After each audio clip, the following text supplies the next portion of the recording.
ಆತ್ಮೀಯ 9ನೇ ತರಗತಿ ವಿದ್ಯಾರ್ಥಿಗಳೇ, ಎಲ್ರಿಗೂ ನಮಸ್ಕಾರ. ಈ ದಿನದ ವಿಡಿಯೋಗೆ ಸ್ವಾಗತ. ವಿದ್ಯಾರ್ಥಿಗಳೇ, ನಾವು ಕಳೆದ ತರಗತಿಯಲ್ಲಿ ಹರಲೀಲೆ ಪಾಠವನ್ನ ಮಾಡ್ತಾ ಇದ್ವಿ. ಎಲ್ಲರೂ ಕೂಡ ತುಂಬಾನೇ ಆಸಕ್ತಿಯಿಂದ ಆ ಪಾಠವನ್ನ ಕೇಳಿದಿರಾ, ಹಾಗೆ ಕಮೆಂಟ್ ಮಾಡಿದೀರಾ. ಮ್ಯಾಮ್ ಪಾರ್ಟ್ 2 ಬೇಗ ಹಾಕಿ ಅಂತ ಹೇಳಿ ಕೇಳಿದಿರಾ. ಹಾಗಾಗಿ ಈ ದಿನದ ವಿಡಿಯೋನಲ್ಲಿ ಪಾರ್ಟ್ 2 ನಲ್ಲಿ ಅಂದ್ರೆ ಪಾಠದ 2ನೇ ಅವಧಿನಲ್ಲಿ ಯಾವೆಲ್ಲ ಬೋಧನಾ ಅಂಶಗಳನ್ನ ತಿಳಿಸ್ಕೊಡ್ತೀನಿ ಅಂತ ಹೇಳಿ ತಿಳಿಸ್ತಾನೆ. ಅದಕ್ಕಿಂತ ಮುಂಚೆ ಕಳೆದ ತರಗತಿನಲ್ಲಿ ನಾನು ಹರಲೀಲೆ ಪಾಠದ ಪೂರ್ವಕತೆಯನ್ನ ಹೇಳಿದೆ. ಹರಲೀಲೆ ಪಾಠವನ್ನ ರಚನೆ ಮಾಡಿರ್ತಕ್ಕಂತಹ ಹರಿಹರನ ಪರಿಚಯವನ್ನ ನಾನು ನಿಮ್ಗೆ ಮಾಡಿಕೊಟ್ಟಿದ್ದೆ.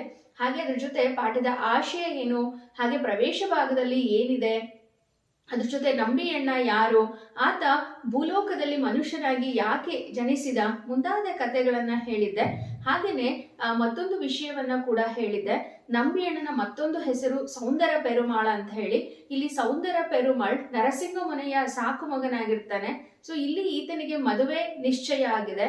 ಮದುವೆ ನಿಶ್ಚಯ ಆಗಿ ಆತ ಪುತ್ತೂರಿಗೆ ಆಗಮಿಸ್ತಾ ಇದ್ದಾನೆ. ಈಗಾಗಲೇ ಪುತ್ತೂರಿಗೆ ಮಧುವಣಿಗನಾಗಿ ಅಲಂಕೃತಗೊಂಡು ಆಗಮಿಸಿದ್ದಾನೆ. ಆದರೆ ಹುಡುಗಿ ಕಡೆಯವರು ಬಂದ್ಬಿಟ್ಟು ಇಲ್ಲಿ ಏನ್ ಹೇಳ್ತಿದ್ದಾರೆ, ಸೌಂದರ ಪೆರುಮಾಳ್ ಅಥವಾ ನಂಬಿಯಣ್ಣನಿಗೆ ಅಂತ ಹೇಳಿದ್ರೆ ಒಂದು ಶುಭ ಮುಹೂರ್ತ ಬಂದಿಲ್ಲ, ಹಾಗಾಗಿ ನೀವು ಶುಭ ಮುಹೂರ್ತ ಬರುವವರೆಗೂ ಊರಲ್ಲಿ ಇರ್ತಕ್ಕಂತಹ ಆ ಒಂದು ವನದಲ್ಲಿ ಅಥವಾ ತೋಟದಲ್ಲಿ ಇರುವುದು ಅಂತ ಹೇಳಿ ಅವನಿಗೆ ಹೇಳ್ತಾರೆ. ಆಗ ಆ ಒಂದು ವನದಲ್ಲಿರ್ತಕ್ಕಂತಹ ಪ್ರಕೃತಿ ಸೌಂದರ್ಯವನ್ನ ಆತ ಸವಿತಾ ಇದ್ದಾನೆ. ಆತ ನೋಡೋದಕ್ಕೆ ತುಂಬಾ ಸುಂದರವಾಗಿ ಕಾಣಿಸ್ತಾ ಇದ್ದಾನೆ. ಆತನಲ್ಲಿ ತುಂಬಾ ಸಂತೋಷ ಇದೆ, ಯಾಕಂದ್ರೆ ತನ್ನ ಮದುವೆ ನಿಶ್ಚಯ ಆಗಿದೆ ಅಂತ ಹೇಳಿ. ಹಾಗೆ ಆತನ ಮನಸ್ಥಿತಿಗೆ ತಕ್ಕಂತೆ ಅಲ್ಲಿಯ ಪ್ರಕೃತಿಯ ವಾತಾವರಣ ಕೂಡ ಇದೆ. ಆತನಿಗೆ ವಿಶ್ರಮಿಸಲು ಅಂತ ಹೇಳಿ ಏನು ಆ ಬನದಲ್ಲಿ ಆತನಿಗೆ ಒಂದು ಮಂಟಪವನ್ನ ನಿರ್ಮಾಣ ಮಾಡಿದ್ರಲ್ಲ, ಆ ಮಂಟಪದ ಸೌಂದರ್ಯ ತುಂಬಾನೇ ಚೆನ್ನಾಗಿತ್ತು.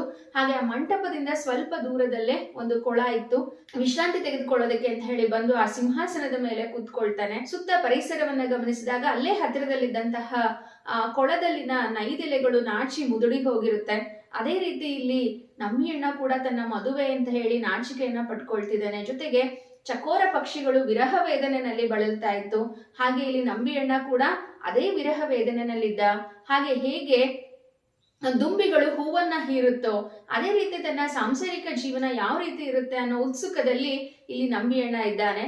ಇದೇ ಸಂದರ್ಭದಲ್ಲಿ ಈ ಒಂದು ದೃಶ್ಯವನ್ನ ನೋಡಿದಂತಹ ಕೈಲಾಸದಲ್ಲಿರ್ತಕ್ಕಂತಹ ಶಿವ ನಮ್ಮ ನಂಬಿಯಣ್ಣ ಭೂಲೋಕದಲ್ಲಿ ಲೌಕಿಕ ಜೀವನದಲ್ಲಿ ಕೆಟ್ಟು ಹೋಗೋದಕ್ಕೆ ಸಿದ್ಧನಾಗಿದ್ದಾನೆ. ಆದ್ರೆ ಆಗ್ಬೇಕಾಗಿರೋದೇ ಬೇರೆ. ನಾವು ಕಳುಹಿಸಿದಂತಹ ಪರವೇ ಸಂಕಿಲಿ ಜೊತೆ ಇಲ್ಲಿ ನಂಬಿಯಣ್ಣನ ಮದುವೆ ಆಗ್ಬೇಕಿತ್ತು, ಆದ್ರೆ ಆತ ರಾಜಕುವರಿಯರನ್ನ ಮದುವೆ ಆಗ್ತಾ ಇದ್ದಾನೆ.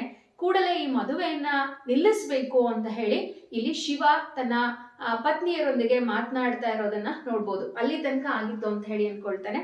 ಇವಾಗ ನೆಕ್ಸ್ಟ್ ಪಠ್ಯ ಪುಸ್ತಕವನ್ನ ತೆರೆಯಿರಿ. ವಿದ್ಯಾರ್ಥಿಗಳೇ, ಈ ದಿನದ ತರಗತಿನಲ್ಲಿ ಇಲ್ಲಿ ಶಿವ ಹಾಗೆ ಗಿರಿಜೆ ಇಬ್ಬರ ನಡುವೆ ನಡೆದಂತಹ ಮಾತುಕತೆ ಏನು ಅಂತ ಹೇಳಿ ತಿಳ್ಕೊಬಹುದು. ಹಾಗೆ ನಂಬಿಯಣ್ಣನ ಮದುವೆಯನ್ನ ನಿಲ್ಲಿಸಬೇಕು ಅಂತ ಹೇಳಿ ಭೂಲೋಕದಕ್ಕೆ ಬರೋದಕ್ಕೆ ಸಿದ್ಧನಾದಂತಹ ಶಿವ ತನ್ನ ವೇಷವನ್ನ ಯಾವ ರೀತಿ ಮರೆಸ್ಕೊಂಡ ಅನ್ನೋದನ್ನ ನಾವು ನೋಡ್ಬೋದಾಗಿದೆ. ಹಾಗೆ ಶತರುದ್ಧನಾಗಿ ಶಿವನ ವೇಷಭೂಷಣಗಳು ಹೇಗಿತ್ತು ಅಂತ ನೋಡ್ಬೋದು. ಹಾಗೆ ಶಿವ ಇಲ್ಲಿ ಮದುವೆ ಮನೆಗೆ ಬಂದು ಯಾವ್ಯಾವ ರೀತಿಯ ಅವಾಂತರಗಳನ್ನ ಸೃಷ್ಟಿ ಮಾಡ್ದ ಅಂತ ಹೇಳಿ ನೋಡ್ಬೋದು. ಹಾಗೆ ಕೊನೆಯಲ್ಲಿ ನಂಬಿಯಣ್ಣನ ಮದುವೆ ಆಯ್ತೋ ಇಲ್ವೋ ಮುಂತಾದ ವಿಚಾರಗಳ ಬಗ್ಗೆ ಈ ದಿನದ ವಿಡಿಯೋನಲ್ಲಿ ತಿಳಿತಾ ಹೋಗೋಣ. ನೋಡಿ, ಈ ರೀತಿ ಇಲ್ಲಿ ಶಿವ ಗಿರಿಜಿಗೆ ಹೇಳ್ತಾ ಇದ್ದಾನೆ, ನಾನು ಈಗ್ಲೇ ಹೋಗ್ಬಿಟ್ಟು ಇಲ್ಲಿ ನಂಬಿಯಣ್ಣನ ಮದುವೆಯನ್ನ ನಿಲ್ಲಿಸ್ಬೇಕು ಅಂತ ಹೇಳಿ ತನ್ನ ಹೆಂಡತಿಯರ ಹತ್ರ ಹೇಳ್ತಿದ್ದಾನೆ. ಆಗ ನೋಡಿ, ಎನ್ನಲ್ ಆನು ನಿಮ್ಮೊಡನೆ ನೋಡುತ್ತಂ ಬಂದೆಪೆನ್ ಎಂದು ದೇವಿಯರ್ ಭಿನ್ನೈಸೆ.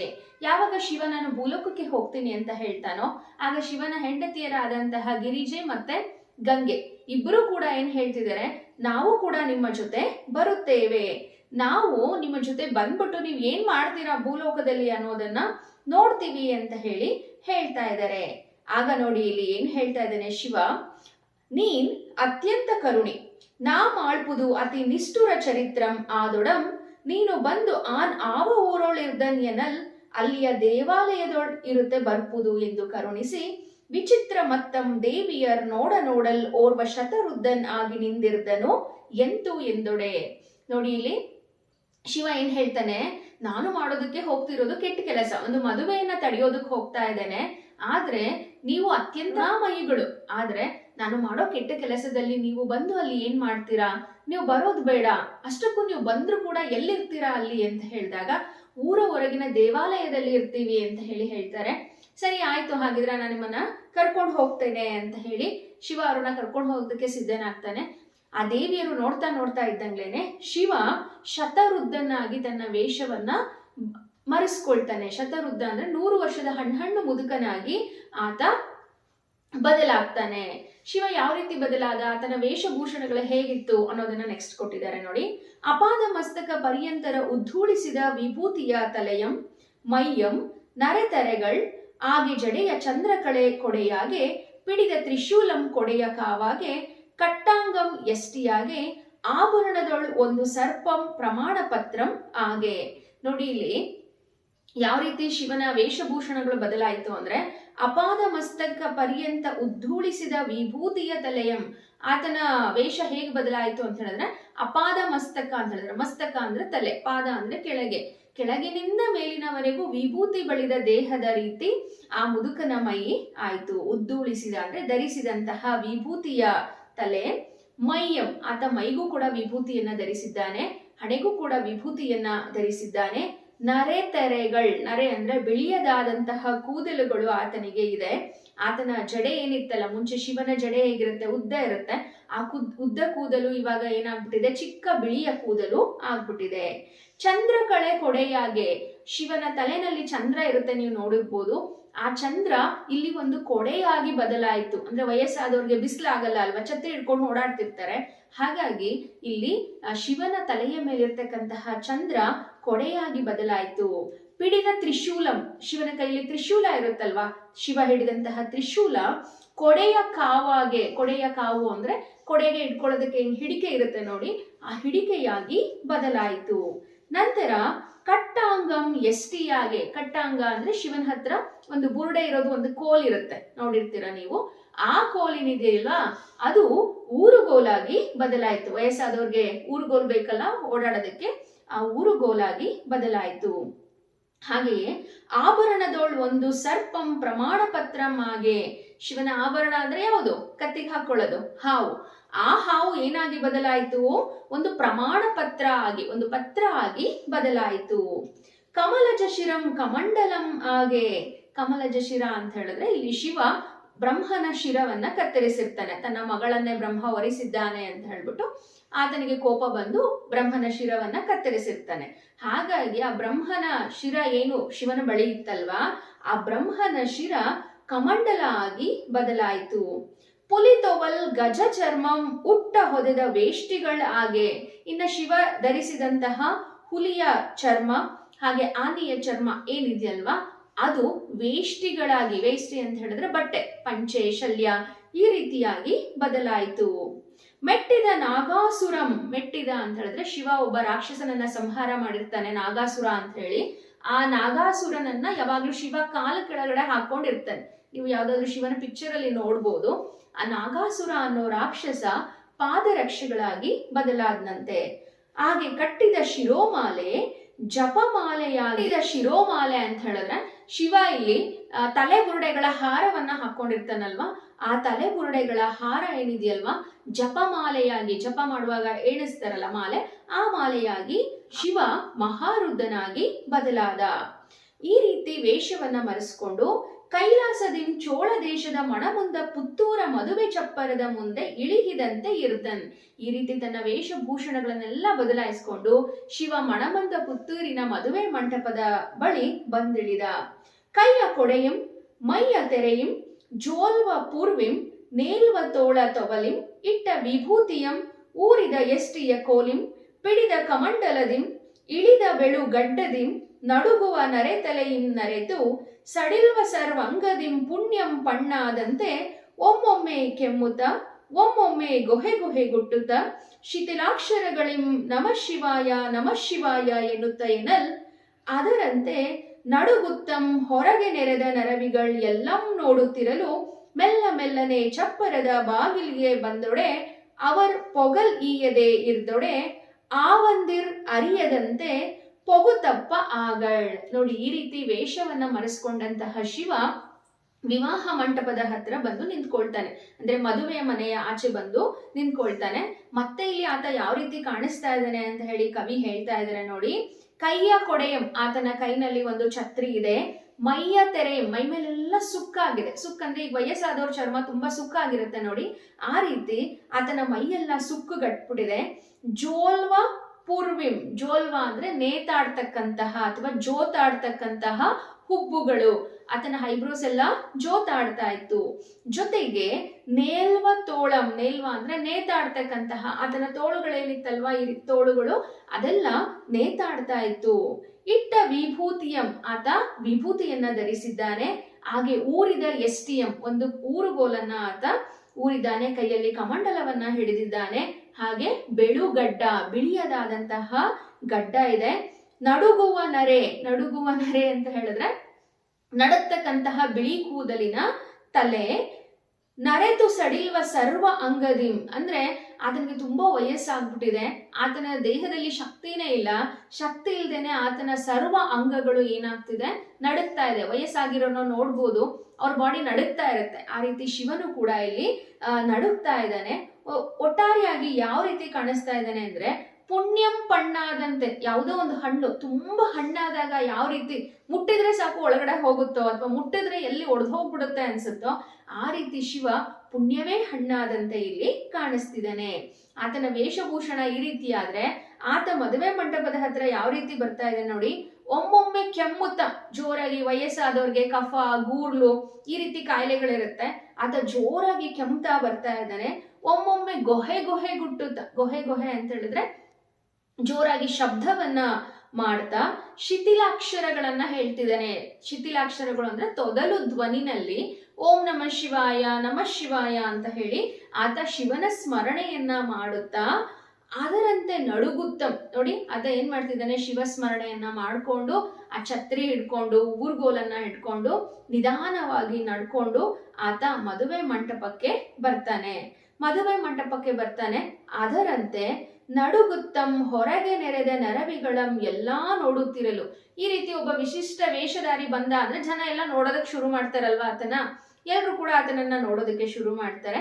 ಆತ ನಿಧಾನಕ್ಕೆ ಒಂದೊಂದೇ ಹೆಜ್ಜೆ ಮೇಲೆ ಹೆಜ್ಜೆ ಇಟ್ಬಿಟ್ಟು ಚಪ್ಪರದ ಬಾಗಿಲಿಗೆ ಬರ್ತಾನೆ. ಬಾಗಿಲಿಗೆ ಬಂದಾಗ ಅವರ ಪೊಗಲಿಯದೆ, ಆ ಒಂದು ಕಲ್ಯಾಣ ಮಂಟಪವನ್ನ ಏನು ಕಾಯೋದಕ್ಕೆ ಅಂತ ಹೇಳಿರ್ತಾರಲ್ವ ಜನ, ಅವರು ಆತನನ್ನ ಒಳಗಡೆ ಹೋಗೋದಕ್ಕೆ ಬಿಡೋದಿಲ್ಲ. ಆಗ ಶಿವ ಏನ್ ಮಾಡ್ತಾನೆ ಅಂತ ಹೇಳಿದ್ರೆ, ಇರ್ದೊಡೆ ಅವಂದಿರ್ ಅರಿಯದಂತೆ, ಯಾವಾಗ ಅವರು ಒಳಗಡೆ ಹೋಗೋದಕ್ ಬಿಡಲ್ವೋ ಆಗ ಶಿವ ಅಂತ ಹೇಳಿದ್ರೆ ಆತನಿಗೆ ಎಲ್ಲವೋ ಗೊತ್ತಿರುತ್ತೆ ತಾನೆ, ಹಾಗಾಗಿ ಆತ ಏನ್ ಮಾಡ್ದ, ಅವರಿಗೇ ತಿಳಿಯದಂತೆ ಆತ ಮದುವೆ ಮಂಟಪದ ಒಳಗಡೆ ಹೋಗ್ತಾನೆ. ಏನು ಮದುವೆ ನಡೀತಿರುತ್ತಲ್ವಾ, ಹಸ ಎಲ್ಲ ಹಾಕಿರ್ತಾರಲ್ಲ, ಅಲ್ಲಿಗೆ ಹೋಗ್ತಾನೆ. ಕಣ್ಮುಚ್ಚಿ ಕಣ್ ತೆಗೆಯೋಷ್ಟೊತ್ತಿಗೆ ಆಚೆಯಿಂದ ಯಾರು ಮೇನ್ ಡೋರಲ್ಲಿ ಬಿಟ್ಟಿಲ್ಲ ಅಂದ್ರೂ ಕೂಡ ಆತ ತನ್ನ ಮಾಯಾಮಂತ್ರದ ಶಕ್ತಿಯಿಂದ ಒಳಗಡೆ ಹೋಗ್ಬಿಟ್ಟಿದ್ದಾನೆ. ಒಳಗಡೆ ಹೋದ್ಮೇಲೆ ಏನ್ ಮಾಡ್ದ, ಯಾರಿಗೂ ಗೊತ್ತಾಗದಂತೆ ಹೋಗ್ಬಿಟ್ಟಿದ್ದಾನೆ. ಇವಾಗ ವಿವಾಹ ಮಂಟಪಮಂ ಪೊಗುತಿರ್ಪ ತಮ್ಮನ್ ಆರು ಅರಿಯದೆ ಕಾಣದೆ ಲೆಕ್ಕಿಸದೆ ಸಂಭ್ರಮದೋಳ್ ಇರೆ. ಒಳಗಡೆ ಮದುವೆ ನಡೀತಿದೆ. ಮದುವೆ ಅಂದಾಗ ಎಲ್ಲರೂ ಕೂಡ ಅವರವರ ಕೆಲಸದಲ್ಲಿ ತಲ್ಲೀನರಾಗಿರ್ತಾರೆ. ಇನ್ನ ಮದುವೆಗೆ ಬಂದಿರೋರಂತೂ ಸೀರೆ, ಒಡವೆ ಮುಂತಾದ ವಿಷಯಗಳ ಬಗ್ಗೆ ಮಾತಾಡ್ತಿರ್ತಾರೆ.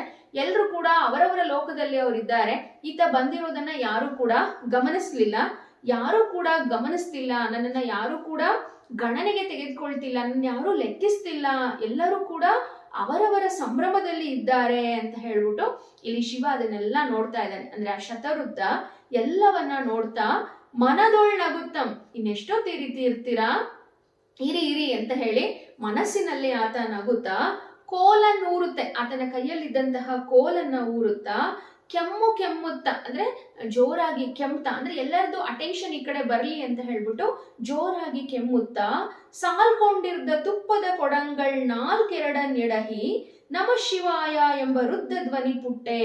ಏನ್ ಮಾಡ್ತಾನೆ, ನಿಧಾನಕ್ಕೆ ಒಂದೆರಡು ಹೆಜ್ಜೆ ನಡ್ಕೊಂಡು ಹೋಗ್ತಾನೆ ಮದ್ವೆ ಮಂಟಪದ ಹತ್ರ. ಅಲ್ಲಿ ಸಾಲಾಗಿ ತುಪ್ಪದ ಕೊಡಗಳನ್ನ ಜೋಡಿಸಿರ್ತಾರೆ, ಮಣ್ಣಿನ ಮಡಿಕೆಯಲ್ಲಿ ತುಪ್ಪವನ್ನ ಜೋಡಿಸಿರ್ತಾರೆ. ಆತ ಏನ್ ಮಾಡ್ತಾನೆ, ಸಾಲಾಗಿ ಜೋಡಿಸಿದಂತಹ ಆ ತುಪ್ಪದ ಕೊಡಗಳನ್ನ ಎಡೆವು ಬಿಡ್ತಾನೆ. ಎಡೆವಿದ ತಕ್ಷಣ ಏನಾಯ್ತು, ಆ ತುಪ್ಪದ ಕೊಡಗಳು ಬಿದ್ದು ಹೋಯ್ತು. ನಮ ಶಿವಾಯ ಎಂಬ ವೃದ್ಧ ಧ್ವನಿ ಪುಟ್ಟೆ ಕೊಡಂಗಳ್ ಮೇಲ್ ಒಡೆ ಬೀಳ್ದು ಕುಳ್ಳಿರ್ದರ ಮುಖದೊಳಂ ಕಣ್ಣೊಳಂ ಐಯೊಳಂ ತುಪ್ಪಂ ಚಲ್ಲೆ. ಯಾವಾಗ ಆತ ಎಡುತ್ತಾನೋ, ಎಡವಿದ ತಕ್ಷಣ ಒಂದ್ರ ಮೇಲೆ ಒಂದು ಜೋಡಿಸಿದಂತಹ ತುಪ್ಪದ ಮಡಿಕೆಗಳು ಬಿದ್ದು ಹೋಗ್ಬಿಡುತ್ತೆ.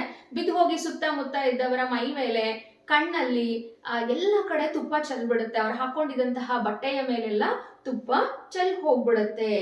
ಎದ್ದು ಮಲ್ಲಳಿಕೊಂಡು ಗೊಳ್ಳೆಂದು ಬಿದ್ದ. ಸಡನ್ ಆಗಿ ಅಷ್ಟೊಂದು ತುಪ್ಪದ ಕೊಡ ಬಿದ್ದ ತಕ್ಷಣ ಸುತ್ತ ಇರೋರು ಯಾರು ನೋಡಿರ್ಲಿಲ್ಲ. ಅವಾಗ ಎಲ್ರಿಗೂ ಕೂಡ ಭಯ ಆಗ್ಬಿಡ್ತು. ಮಲ್ಲಳಿಗೊಂಡು ಅಂದ್ರೆ ಭಯಗೊಂಡು ಗೊಳ್ಳೆಂದು ಡಬಾರ್ ಅಂತ ಸೌಂಡ್ ಆಗ್ಬಿಡ್ತು. ಆತ ಬಿದ್ದ ತಕ್ಷಣ ಗೊಳ್ಳೆಂದು ಬಿದ್ದ ವೃದ್ಧ ಮಹೇಶ್ವರನನ್ನ ಮುತ್ಕೊಂಡ್ಬಿಟ್ರು ಎಲ್ಲ.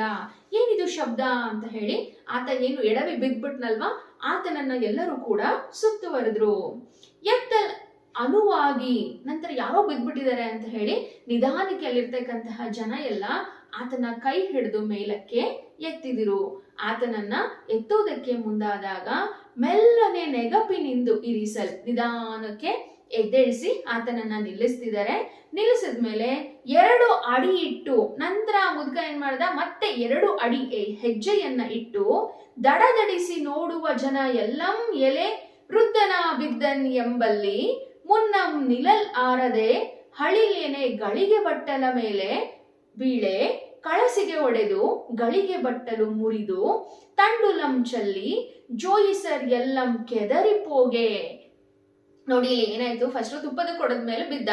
ಜನ ನಿಧಾನಕ್ಕೆ ಎದ್ದು ನಿಲ್ಸಿದ್ಮೇಲೆ ಮತ್ತೆ 1-2 ಹೆಜ್ಜೆ ಹೋಗ್ಬಿಟ್ಟು ಆತ ಏನ್ ಮಾಡ್ದ, ಗಳಿಗೆ ಬಟ್ಟಲ ಮೇಲೆ ಬಿದ್ಬಿಟ್ಟ. ಗಳಿಗೆ ಬಟ್ಟಲು ಅಂದ್ರೆ ಆಗಿನ ಕಾಲದಲ್ಲಿ ಟೈಮ್ ಅನ್ನ ಮೆಜರ್ ಮಾಡಕ್ಕೆ, ಸಮಯವನ್ನ ಅಳಿಯೋದಕ್ಕೆ ಅಂತ ಹೇಳಿ 2 ಗಾಜಿನ ಬಟ್ಟಲುಗಳಿರುತ್ತೆ. ಅದರಲ್ಲಿ ಒಂದರಲ್ಲಿ ಮಣ್ಣನ್ನ ತುಂಬಿರ್ತಾರೆ, ಇಲ್ಲ ಕೆಲವು ಕಡೆ ನೀರನ್ನು ಕೂಡ ತುಂಬ್ತಾರೆ. ಸೊ ಆ ಮರಳು ಏನಿರುತ್ತಲ್ವಾ, ಈ ಕಡೆಯಿಂದ ಇನ್ನೊಂದಕ್ಕೆ ಬಂತು ಬಟ್ಟಲಿಗೆ ಅಂತ ಹೇಳಿದ್ರೆ 1 ಗಳಿಗೆ ಕಂಪ್ಲೀಟ್ ಅಂತ ಹೇಳಿ ಟೈಮ್ ಅನ್ನ ಮೆಜರ್ ಮಾಡ್ತಿದ್ರು. ಆ ಗಳಿಗೆ ಬಟ್ಟಲ ಮೇಲೆ ಬಿದ್ಬಿಡ್ತಾನೆ. ಗಳಿಗೆ ಬಟ್ಟಲ ಮೇಲೆ ಬಿದ್ದ ತಕ್ಷಣ ಅಲ್ಲೇ ಪಕ್ಕಕ್ಕೆ ಕಳಸ ಇರುತ್ತೆ. ಮದ್ವೆ ಅಂದ್ರೆ ಕಳಸಕ್ಕೆ ಶ್ರೇಷ್ಠವಾದಂತಹ ಸ್ಥಾನ, ಆ ಕಳಸ ಬೀಳಿಸಬಾರ್ದು, ಕೆಳಗಡೆ ಇರಬಾರ್ದು, ಈ ರೀತಿ ಪದ್ಧತಿಗಳೆಲ್ಲ ಇದೆ. ಆತ ಯಾವಾಗ ಗಳಿಗೆ ಬಟ್ಟಲ ಮೇಲೆ ಬೀಳ್ತಾನೋ ಆವಾಗ ಆ ಕಳಸ ಏನಾಗ್ಬಿಡುತ್ತೆ, ಕೆಳಗಡೆ ಬಿದ್ದು ಹೋಗ್ಬಿಡುತ್ತೆ. ಕಳಸದ ಬಟ್ಟಲು ಕೆಳಗೆ ಬಿದ್ದು ಹೋಯ್ತು, ಅದು ಕಳಸ ಮುರಿದು ಹೋಗ್ಬಿಡ್ತು. ನಂತರ ಆ ಕಳಸದಲ್ಲಿ ಏನು ಎಲೆ ಮತ್ತೆ ಕಾಯಿ, ಅಕ್ಕಿ ಅಂದ್ರೆ ಅಕ್ಷತೆ ಏನ್ ಜೋಡ್ಸಿರ್ತಾರಲ್ಲ, ತಂಡುಲ ಅಂದ್ರೆ ಅಕ್ಷತೆ, ಆ ಅಕ್ಷತೆ ಎಲ್ಲ ಏನಾಗ್ಬಿಡ್ತು, ಚಲ್ಬಿಡ್ತು. ಕಳಸ ಯಾವಾಗ ಕೆಳಗ್ ಬಿತ್ತೋ ಆ ಕಳಸದಲ್ಲಿ ತುಂಬಿದಂತಹ ಅಕ್ಷತೆ ಎಲ್ಲ ಚಲ್ ಹೋಗ್ಬಿಡ್ತು. ಚಲ್ ಹೋದ ತಕ್ಷಣ ಆ ಮದ್ವೆ ನಡ್ಸ್ಕೊಡಕ್ಕೆ ಅಂತ ಬಂದಿದ್ರಲ್ಲ ಜೋಯಿಸರ್, ಅವರು ಏನ್ ಮಾಡಿದ್ರು ಅಂತ ಹೇಳಿದ್ರೆ ಎಲ್ಲರೂ ಕೂಡ ಹೆದರ್ಕೊಂಡು ಹಿಂದೆ ಓಡೋಗ್ಬಿಟ್ರು. ಓಡ್ ಹೋಗಿ ಏಳಲಾರದೆ ಹಮ್ಮೈಸಿದಂತೆ ಇರೆ. ಆಗ ಮುದುಕ ಮತ್ತೆ ಬಿದ್ದು ಹೋಗಿದ್ನಲ್ವಾ ಶತವೃದ್ಧ ಶಿವ, ಆತ ಮೂರ್ಛೆ ಹೋದಂತೆ ಕಾಣಿಸ್ತಾ ಇದ್ದಾನೆ. ಆಗ ಪರಿತಂದು ಕಣ್ಣೋಳ್ ಬಾಯೊಳಂ ನೀರಂ ತಳಿದು. ಅವಾಗ ಮತ್ತೆ ಬಿದ್ದು ಹೋದಾಗ ಜನ ಈ ಸರಿ ಎತ್ತಕ್ಕೆ ಅಂತ ಹೇಳಿ ನೋಡ್ತಿದ್ದಾರೆ, ಆದ್ರೆ ಆತನಿಗೆ ಎಚ್ಚರಿಕೆ ಇಲ್ಲ, ಮೂರ್ಛೆ ಹೋಗ್ಬಿಟ್ಟಿದ್ದಾನೆ.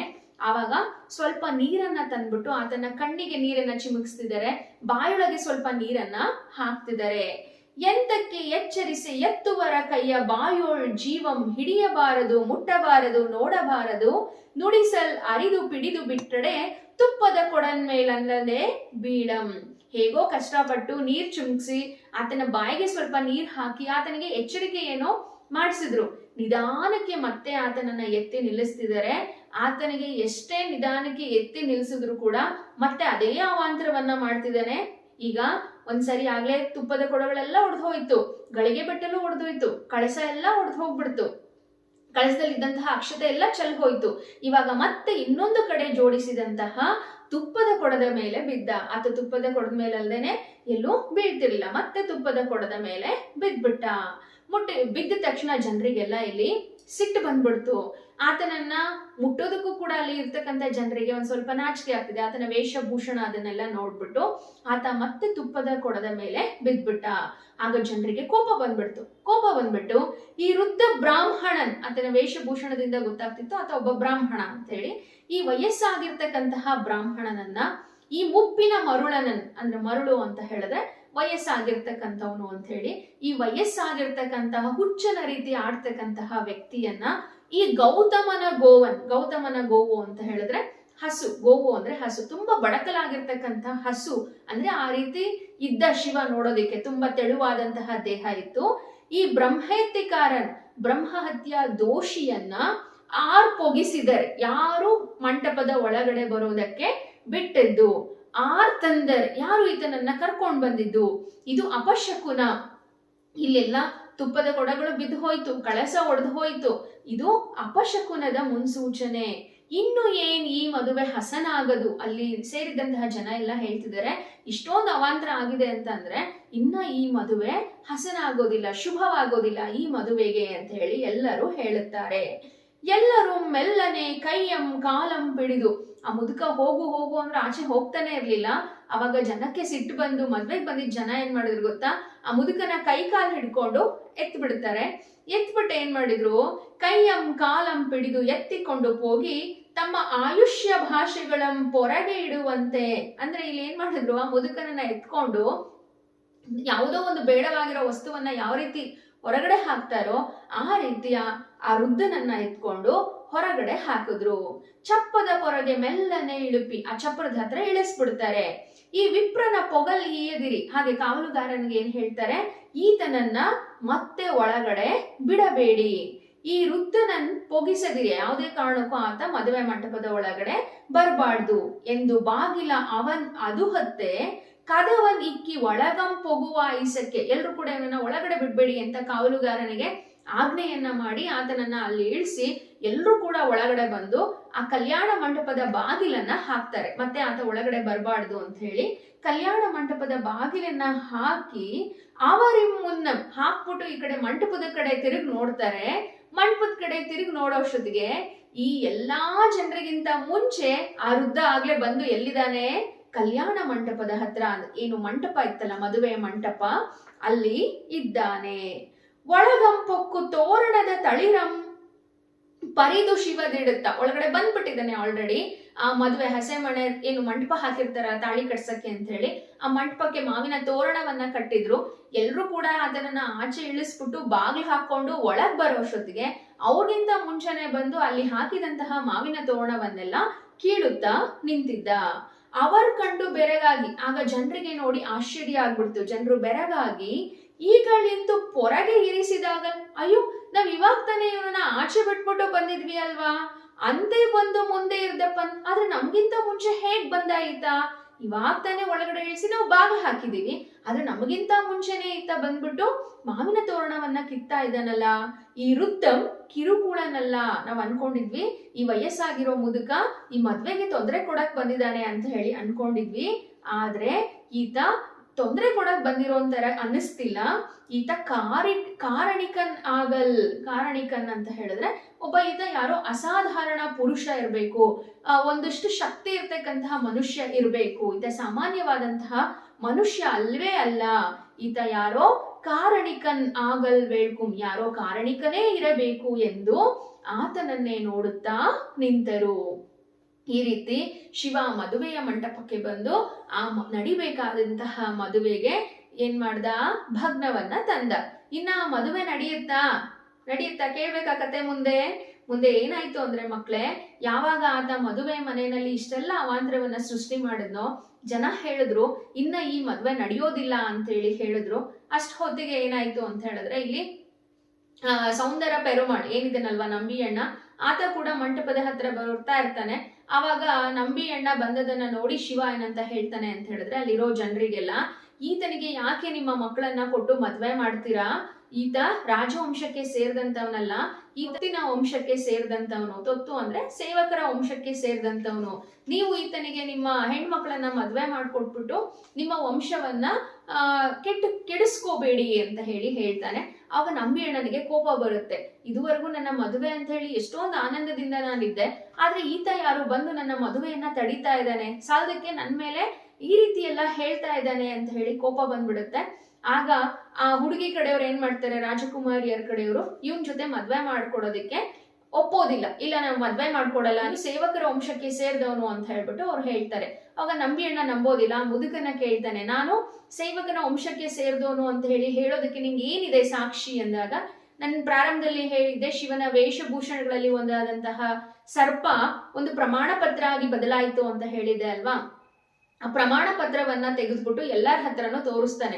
ನೋಡು, ಈ ಪತ್ರದಲ್ಲಿ ಇದೆ, ನಿನ್ನ ಹಿರಿಯರು ನಿನ್ನ ಸೇವಕ ಅಂತ ಹೇಳಿ ನನ್ಗೆ ಬರೆದು ಕೊಟ್ಟಿದ್ದಾರೆ, ನೀನು ತೊತ್ತಿನ ವಂಶದವನು ಅಂತ ಹೇಳಿ ಆ ಪತ್ರವನ್ನ ತೋರಿಸ್ತಾರೆ. ಆವಾಗ ಆತನಿಗೆ ನಂಬಿಕೆ ಬರೋದಿಲ್ಲ.